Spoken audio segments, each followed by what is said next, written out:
Bonjour à tous, c'est Guillaume pour PokerStrategy.com et aujourd'hui je vais vous synchroniser la première vidéo de Jungleman12 qui fait désormais partie des producteurs de vidéos pour PokerStrategy.com. Pour ceux qui ne sauraient pas encore qui je suis un joueur ayant de bons résultats en high stakes, principalement en ligne mais également un peu en live et j'ai eu d'excellents résultats en No Limit Hold'em ainsi qu'en Pot Limit Omaha, le tout en short-handed et plus particulièrement en heads-up et assez peu de full ring. J'ai également participé au Dirt Challenge et je m'en suis pas trop mal sorti non plus.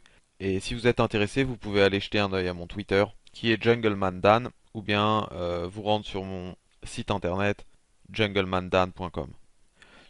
Donc pour cette première vidéo, je vais vous faire une petite introduction à mon jeu en heads up. Donc il va pas y avoir de sujet particulier traité, ça va plutôt être une petite entrée en matière.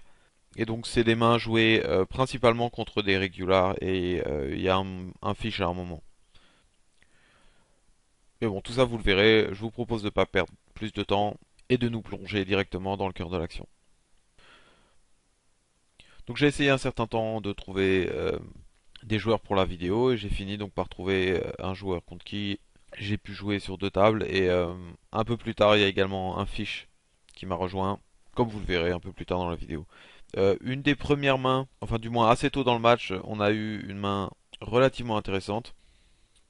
Mon adversaire fait un open raise sous forme d'un min raise et moi j'ai une grosse monster pre-flop 17 off et donc j'ai fait un 3 bet évidemment dans l'idée d'essayer de remporter le pot directement ou de le remporter post-flop via un continuation bet. Et ça c'est vraiment un élément important parce que même si il ne se couche pas assez souvent pré-flop pour justifier le 3 bet, il est possible qu'il se couche trop souvent face à un continuation bet, auquel cas ça justifie le 3 bet. Et il est également envisageable qu'il se couche trop face à un bet sur le turn. Donc là on touche au final presque un des meilleurs flops que l'on pouvait espérer avec une main comme 17. Je flop un double gutshot et donc fatalement je vais faire un continuation bet et il va me suivre. Et le turn est la carte parfaite qui me donne la note. Et donc là, je songe à checker.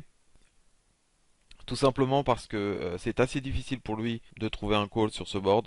Et il va très certainement bluffer si jamais je check. Mais d'un autre côté, il y a tellement de cartes avec lesquelles il serait susceptible de suivre et qu'il ne miserait pas forcément des mains comme 6-7, 4-7, 8-7, ce genre de mains avec lesquelles il va sans doute pas miser si je check.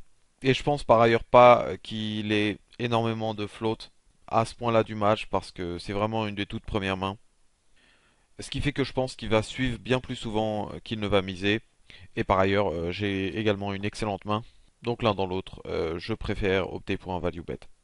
Après tout, si on mise pas avec la note, avec quoi mise-t-on?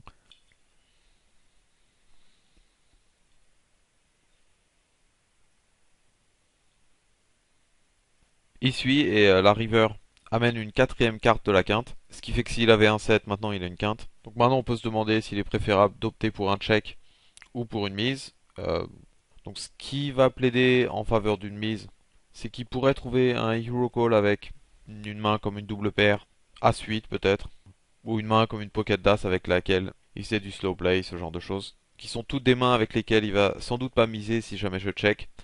Cependant, ça me semble pas extrêmement probable non plus, parce qu'il doit quand même se demander avec quoi je pourrais bien bluffer ici. Je pourrais avoir Total R, avec quoi j'aurais misé sur le turn. Je pourrais également avoir transformé